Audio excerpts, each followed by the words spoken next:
dengan sesi demonstrasi pada pagi ini. So the next ialah kita menggunakan knife tips lah.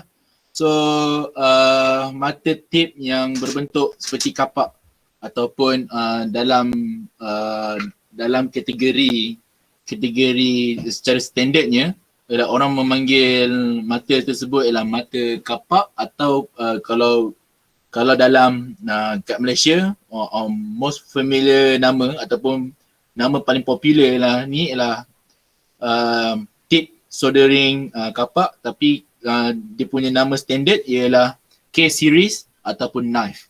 Alright. So saya pasang terlebih dahulu mata kapak ni.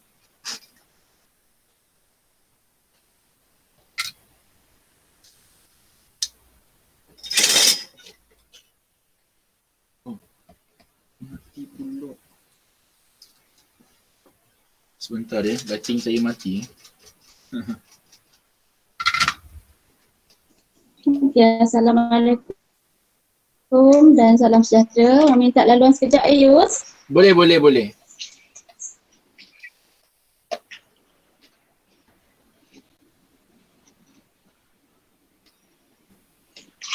Okey. Assalamualaikum dan salam sejahtera. Dialu-alukan kehadiran KPP Unit Pembangunan Latihan Kepakaran TVET Sektor Pembangunan, Kejahatan dan Hubungan Industri Puan Sabariah binti Basiran. Untuk tidak melengah-lengahkan masa, dengan segala hormatnya dipersilakan Puan Sabariah untuk memberikan sepatah dua kata, seterusnya merasmikan khusus Surface Mount Teknologi pada hari ini. Dipersilakan Puan Sabariah. Terima kasih Puan Azaliana. Bismillahirrahmanirrahim. Rabbi shrah li sadri wa yassir li amri wahlul 'uqdatam min lisani yafqahu qawli. Semua boleh dengar ya? Boleh Puan. Boleh. Okey, ceria semua ya. Okey, yang berusaha Puan Azaliana Hamzah, iaitu penyelaras program kebangsaan bagi program teknologi elektronik KV Malaysia. Yang berusaha juga Encik Muhammad Yusri bin Baharudin ya, penceramah yang dah bersama dengan tuan-tuan dan puan-puan dari hari Isnin. Dengannya diimport dari New Zealand, betul ke? Betul. Okey, dan yang dikasihi semua peserta khusus Surface Mounted Technology, iaitu yang mana merupakan peserta-peserta dari kalangan tenaga-tenaga pengajar ataupun pensyarah KW program teknologi elektronik. Assalamualaikum warahmatullahi taala wabarakatuh. Dan salam sejahtera. Dan salam sejahtera. Waalaikumsalam. Okay, Alhamdulillah, syukur ya, kerana walaupun dalam keadaan pandemik COVID yang kalau kita lihat setiap hari kes baharunya sentiasa berbelas ribu, apapun peratus vaksin peratus yang telah divaksin juga telah meningkat. Jadi dalam keadaan sedemikian kita masih boleh meneruskan ya kursus ataupun program-program yang telah dilaksanakan dari peringkat awal, walaupun kita dah bertukar kaedah yang mana pada peringkat asal kebanyakan kursus-kursus adalah dirancang untuk dilaksanakan secara face to face, tetapi disebabkan pandemik COVID ni kita berubah arah ya, ataupun kita dah tukar plan daripada plan A kepada plan B. Jadi walaupun kita dapat berjumpa secara maya, saya lihat semalam saya sempat intai-intai sedikit. Tadi pun sempat tengok Cik Yusri ya, sempat buat demo. Dia buat real demo tu daripada New Zealand. Jadi sebenarnya ada juga ya hikmah ya bila kita berlaku pandemik COVID ni. Kaedah yang diguna ni cikgu-cikgu, tuan-tuan dan puan-puan dapat melihat lagi jelas ya, sebab semua depan muka kita, depan mata kita. Kalau dia dalam kelas kemungkinan ada yang terjengkit-jengkit nak tengok, ada yang bila dibuat demo secara manual ya. Tapi bila dibuat secara online, jadi semua dapat lihat dengan jelas. Cumanya mungkin kekangan sedikit dari segi keadaan internet kita lah. Cuma setakat ini saya rasa alhamdulillah semua internet pun semakin baik di Malaysia ni. Rasanya cikgu-cikgu pun dapat mengikuti kursus-kursus yang dilaksanakan dengan lebih berkesan lah.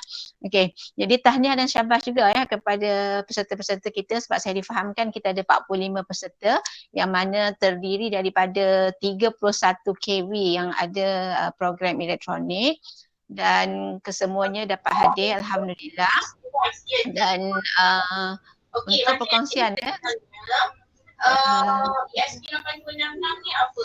Yang itu bunyi dari mana tu Cikgu Mat Zaidi?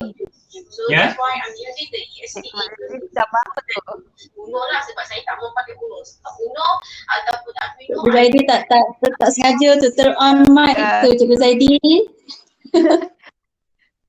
Okey, tak apalah, boleh dengarkan yang lain. Okey. Jadi untuk perkongsian bersama sebenarnya pada tahun ini kita dah dapat peruntukan sebanyak 5.5 juta, tetapi pada 2 Julai kita telah di mana kita telah dimaklumkan ada sekatan peruntukan daripada Kementerian Keuangan, dan memandangkan kita peratusan kursus pada tahun ini kita banyak akan laksanakan secara online, maka kita telah pulangkan sebanyak 600,000 yang mana itu adalah daripada peruntukan untuk TNT. Kita pulangkan dahulu untuk memenuhi sekatan peruntukan yang telah dimaklumkan oleh Kementerian Keuangan lah.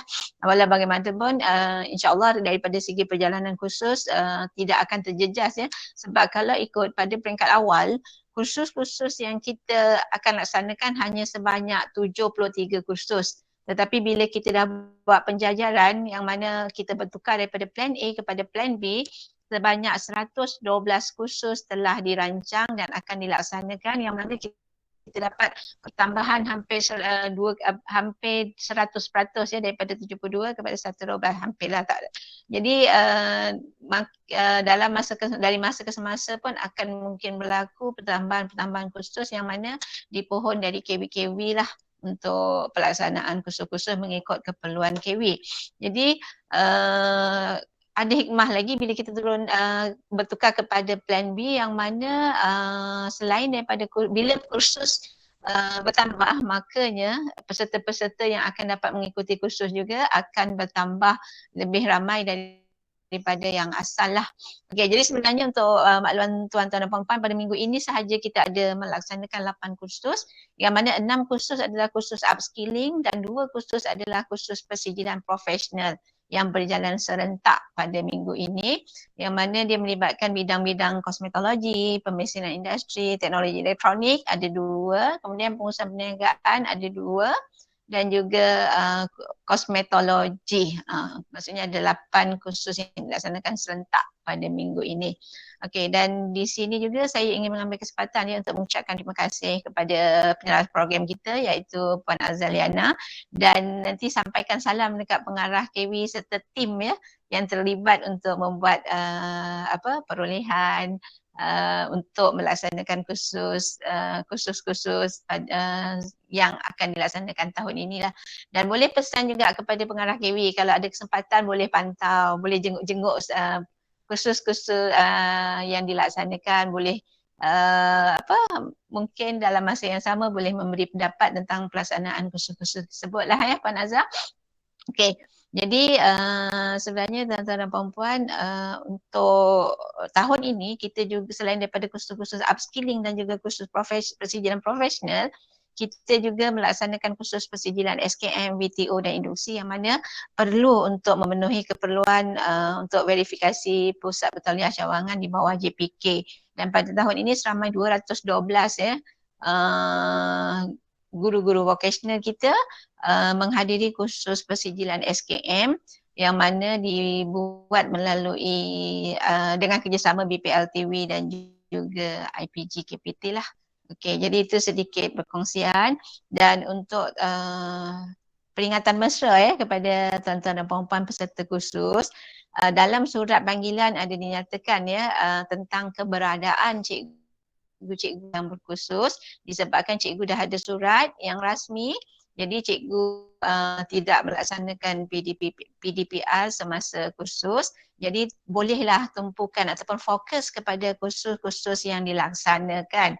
Jadi dari segi keberadaan satu dan lagi satu dari segi pakaian pakaian juga ada nyatakan dalam surat tersebut yang mana bila kita bekerja dari rumah ataupun work from home, kita masih dianggap sebagai bekerja dalam waktu pejabat, iaitu waktu rasmi bekerja kita. Jadi dari segi pakaian pun mohon supaya tuan-tuan dan puan-puan boleh mengikuti arahan dalam surat tersebut, iaitu berpakaian rasmi.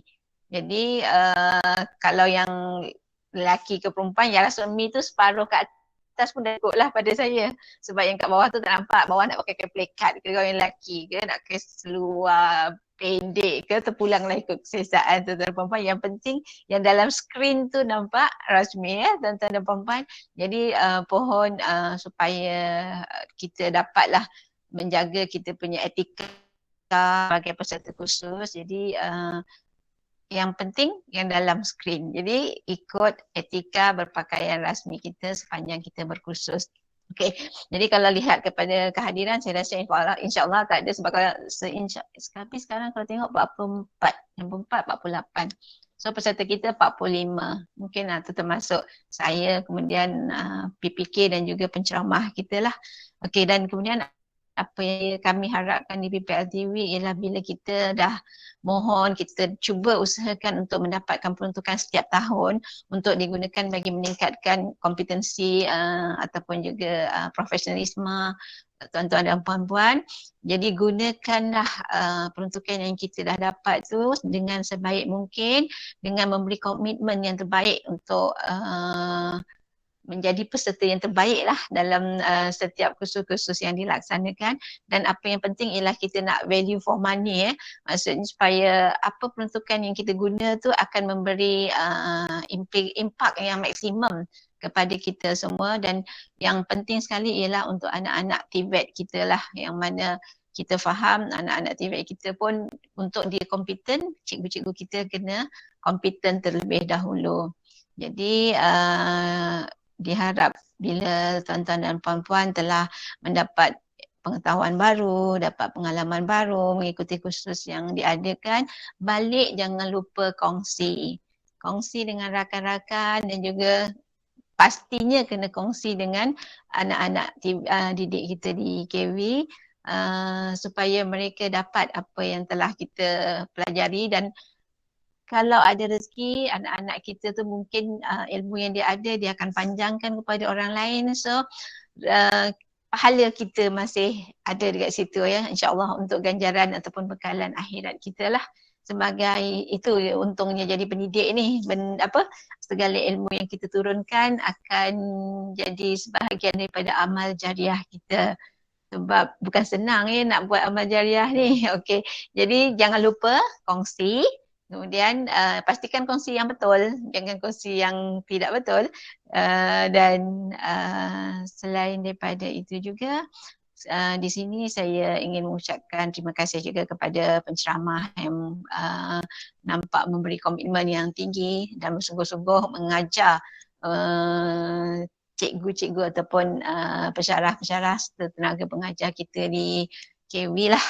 Okey, jadi saya rasa saya pun tak perlu bercakap panjang. Cumanya harapan saya dengan penceramah-penceramah kita ni, sebab selalu pernah juga saya ingatkan, kalau saya ingat saya akan ingatkan supaya ukhuwah di antara penceramah yang pernah, sebab bukan sekejap bila 4 hari bersama-sama ni, daripada pukul 8.30 sampai 5.30 ataupun 8 sampai 5, ada yang sampai malam. Sebenarnya itu ada waktu yang agak panjang dan sebenarnya secara tak langsung dia dah ada ikatan antara peserta-peserta dengan penceramah. Macam peserta dengan orang BPLTV ni dia tak ingat. Sebab jumpa sekejap je, kalau terlanggar bahu pun tak tahulah boleh kenal ke tak. Tapi bila dengan penceramah, confirm dia akan ingat. Itu macam hubungan kita dengan masa kita belajar dulu dengan cikgu-cikgu kita lah. Jadi untung cikgu-cikgu ni sebenarnya ukhuwah dengan pelajar akan ingat kita. Kemudian dengan penceramah, walaupun penceramah mungkin kita tak ingat kita, tapi kita ingat penceramah. Jadi maksudnya link kita adalah lebih luas bila kita terlibat dalam sektor pendidikan lah. Okey, jadi harapan saya Encik Muhammad Yusri ni pun akan ada hubungan berterusan lah dengan tenaga pengajar ataupun pensyarah-pensyarah KW kita, dan pensyarah-pensyarah KW kita ni kalau ada sebarang isu mungkin kita dah tahu kepakaran Encik Muhammad Yusri tu, bolehlah saya rasa menghubungi Encik Muhammad Yusri dari masa ke semasa, dan Encik Muhammad Yusri pun saya harapkan tidaklah keberatan untuk membantu serta berkongsi pengetahuan-pengetahuan dan pengalaman-pengalaman yang Encik Yusri dah ada lah. Okey, jadi saya rasa saya pun tak ada nak bercakap panjang sebab demo tadi bermula dalam 2-3 minit, kita kacau sekejap. Jadi dengan ini saya ingin dengan lafaz bismillah, saya dengan ini merasmikan kursus peningkatan kemahiran Surface Mounted Technology untuk tenaga pengajar program teknologi elektronik KW tahun 2021. Dan sekian, wabillahi taufiq wal hidayah. Wassalamualaikum warahmatullahi taala wabarakatuh, dan sampai jumpa lagi insya-Allah. Cumanya ada ke cikgu-cikgu nak bertanya apa-apa berkaitan dengan yang latihan di BPL TV? Kalau ada bolehlah sekejap. Mungkin kita Assalamualaikum, Puan Sabaria. Ya, teknologi Suhaib. Okey, sihat ke? Okey, Rasa alhamdulillah sihat kat sini. Okey, Puan Sabaria nak tanya, kami ni nak menyahut cabaran daripada penceramah Cik Yusri lah, supaya dah dicabar ya? Dah dicabar untuk memohon satu kursus IPC. Kan bagi setiap tenaga pengajar lah, IPC. IPC ni ada satu IPC tu apa dia? Apa aja? Dia khas untuk persijilan. Ini professional cert ke? Professional cert. Kita apa tu? Printed circuit punya persijilan. Saya boleh explain sikit dulu pasal IPC ni sebab dah sebut nama saya kan. So basically IPC ni ialah Electronic Manufacturing Industry yang untuk semua standard. Kalau mana-mana produk elektronik yang dihasilkan mana-mana kilang, kebanyakannya memerlukan persijilan IPC, certified IPC, khususnya kepada pegawai, engineer ataupun technician yang berstatus dalam department quality checker ataupun quality assurance. So IPC ni dia secara jujurnya dia monopoli seluruh dunia. Apa-apa komponen ataupun apa-apa PCB, board PCB yang dikeluarkan produknya memang ikut IPC supaya dia by standard. Macam saya certified IPC pada tahun 2016. Alright, itu saja untuk perkenalan IPC. So teruskan. Tujuannya Puan Sabaria sebab kita tenaga pengajar yang mengajar subjek printed circuit board ni. Jadi kita perlu ada satu persijilan yang khas lah. Barulah orang akan tak argue dengan kita punya pengajaran kita kepada anak-anak mereka. So kita ada satu lagi sertifikat khas yang diberikan kepada tenaga pengajar dalam teknologi elektronik ni, especially yang mengajar berkaitan dengan SMD printed circuit board ni. Jadi kalau kira kita parent tu, kita punya customer kita nanti tu dia lebih yakin lah yang anak dia belajar dengan tenaga pengajar yang betul, yang ada sertifikat. Macam tu tujuan dia. Okey, kalau macam tu maksudnya dari DKB biasanya cikgu-cikgu yang mengajar yang perlukan cert ni berapa orang? Selalunya DKB seorang akan mengajar satu saja. Jadi kalau ikutkannya kita boleh buat secara masa tu bukannya semua KB akan menyertai. Kita boleh buat wakil-wakil. Kan? Ini satu KB seorang lah. Dia akan boleh turunkan ilmu dia tu kepada anak yang orang lain. Lepas tu nanti IPC tu dia boleh bagi pengisilapan juga. Firstly, tenaga pengajar tu mesti ada daripada institut tu dulu, sertifikat dia. Okey. Oh, kalau macam tu macam dia list macam cikgu akon lah, dia perlu kursus sijil SCSTP. So maksudnya untuk yang cikgu-cikgu elektronik ni dia perlu IPC, betul? Betul. Okey, tak apa. So insyaAllah yang itu saya mohonlah Puan Azhar selaku PPK buat kertas kerja lah berkaitan kursus tersebut. Oi, belum apa-apa dah tunjuk thumb tu. Okey, jadi boleh buat kertas kerja, hantar ke Timbalan Pengarah Kerja Latihan untuk perhatian KPP UPLK seperti biasa. Jadi kita akan tengoklah masukkan sekali justifikasi yang mantap lah supaya kita boleh sokong. Cuma kita dari segi kos mungkin dah ada anggaran dia nanti masukkan sekali dalam tu. So kita akan tengok. Saya Cik Isri, alang-alang. Saya pun terkejut juga ya sebab pihak atasan bersetuju. Bukanlah, almost setuju ya. Sebab secara jujur saya telah pergi mana-mana institusi vocational technical di Malaysia, GET Mara, tiada lagi yang certified IPC. So basically certified IPC ni macam saya dulu Mara yang hantar. So harga dia untuk trainer 12,000 seorang. Kalau untuk yang specialist 8,000 seorang. 8,000 tu. Oh ya. Dia memang mahal. Itu. Saya kata tu bila saya dengar dia punya persetujuan tu terus saya terkejut. So sebab tu belum tahu kos, tapi tak apa, kita tengok dulu. Tapi adakah itu memang kos yang dah masih boleh bargain lagi ke, memang adakah itu memang yang dah fix? Macam saya cakap tadi, IPC ni dia monopoli. Memang dia satu-satunya standard yang untuk dia production tak ada pesaing PCB. lain. Okay. Dia tiada pesaing lain. Mungkin buat G2G ke? Okey, tak apa. Apa dia? Boleh buat G2G.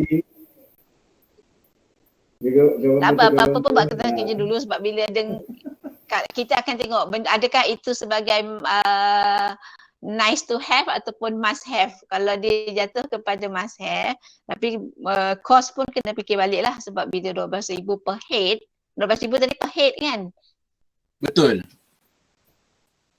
Bila 12,000 per head tu maksudnya memang setakat ni kita belum pernah buat lagi lah kalau kos tinggi, sebegitu tinggi lah. Walaupun boleh je buat, hantar dulu kertas kerja, kita tengok macam mana dari segi keperluannya, adakah memang kena ada ataupun tu saya kata tengok justifikasi, costing dia memasukkan. Saya tak janji, cuma hantar dulu Puan Azhar dah senyum macam tu. Sama ada senyum gembira ke senyum apa kita tak pastilah. Okey, jadi ada yang lain. So jadi tak apa. Buat je dulu kerja hantar. Kita bincang tak ada yang berpatutan dulu. Tu kalau boleh dibincangkan dapat, sebab memang bila dengar 12K saya confirm pengarah kata pengarah BPLTV pun saya rasa mungkin dia 12K kata tadi kalau setiap KV nak ada seorang, kita ada berapa KV yang ada elektrik, yang ada elektronik, berapa KV? 40 lebih kan Azhar? 52. Jadi 52. 52 tu. Okey, tak apa. Apa pun boleh juga buat kertas kerja hantar dulu kan, kalau boleh bincang harga, dapatkan harga yang paling minimum lah. Dan kemudian hantar, kita akan lihatlah macam mana. Okey, ada lagi? Okey, ada lagi yang nak bagi pendapat ke tentang kursus kita ni? Untuk pengetahuan Puan Sabaria, Encik Yusri kita ni nak convo hari Jumaat ni. Patutlah nampak dia pakai tu tadi. Jumaat tahniah.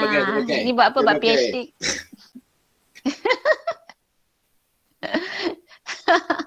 Tadi pun saya lambat 5 minit masuk kan. Pergi beli regalia, pergi beli gown tu. Oh ya ke? Kena beli ya? Oh bukan beli, sorry, sewa. Saya kata kalau beli pakai sekali je tu. Okey, ada apa-apa lagi? Kalau tak ada, kita minta tu pendapat sikit Azhar daripada peserta kita untuk kursus yang kursus kita SMT kita minggu ni. Okey, ada sesiapa nak bagi pendapat atau cadangan untuk kursus-kursus akan datang ke? Sementara Puan Sabaria hadir bersama-sama dengan kita, boleh kita berkongsi sama-sama. Ada yang volunteer ke saya nak panggil nama?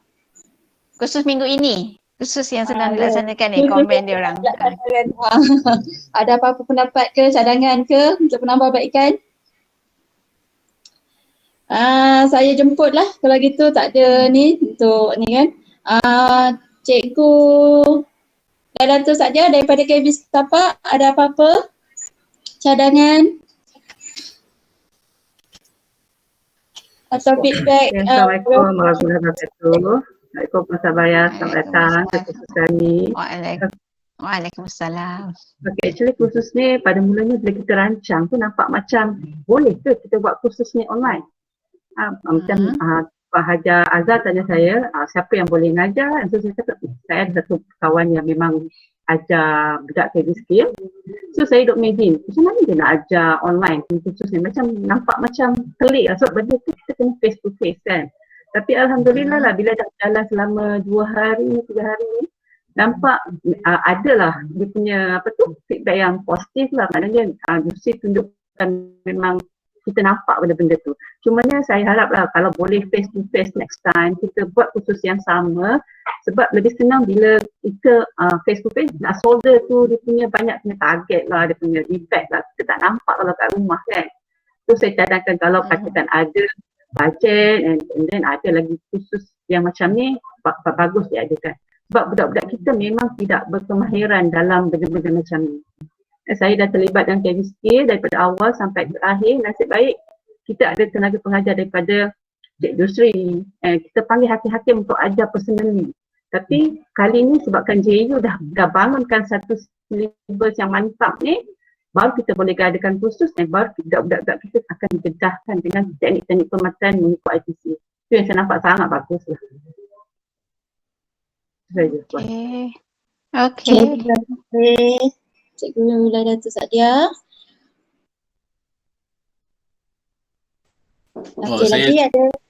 Saya tambahan dulu buat pengetahuan Puan Sabaria, saya pernah juga menjadi pengubah soalan dan hakim kepada KVSK tahun 2018.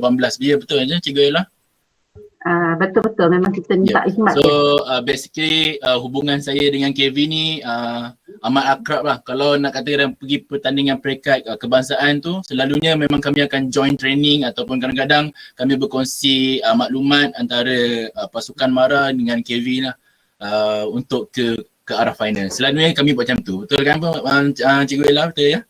Betul-betul. Kami memang minta daripada MIDI lah, especially sebab dia orang macam KB juga, dia orang ajar student dia. So saya berpandangan memang kalau dia ajar student kita pun dia akan mengajar dengan sesungguh hati. Ya, itulah saya, sebab tu saya selalu libatkan MIDI dan Cik Isri. Okey, tahniah. Terima kasih Cik Isri. Terima kasih Cikgu Laila juga. Okey. Okey, ada lagi yang nak bagi respon? Kalau tak ada, saya berterima kasih kepada Puan Sabaria atas kesudian merasmikan kursus pada hari ini. Walaupun saya tahu Puan Sabaria ni busy, tapi memenuhi jugalah untuk merasmikan kursus. Memang sebenarnya peserta-peserta ni kebanyakannya bertanya bila Puan Sabaria nak rasmikan kursus kita, hari ini dah hari yang ketiga. Jadi pagi ni bila Puan Sabar call bagi tahu nak masuk dan rasmikan, mereka sangat mengalu-alukan lah, seronok lah. So untuk seterusnya saya paskan kepada Rustil untuk kita sesi bergambar bersama-sama. Ya. Okey, Cik Abah. Yang peserta-peserta lain boleh onkan kamera, kita bergambar sama-sama.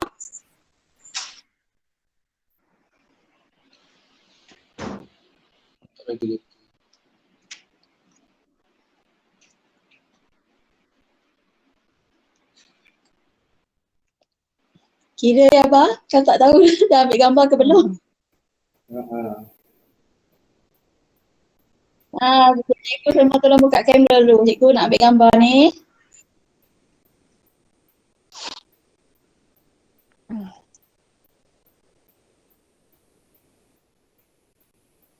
Dah.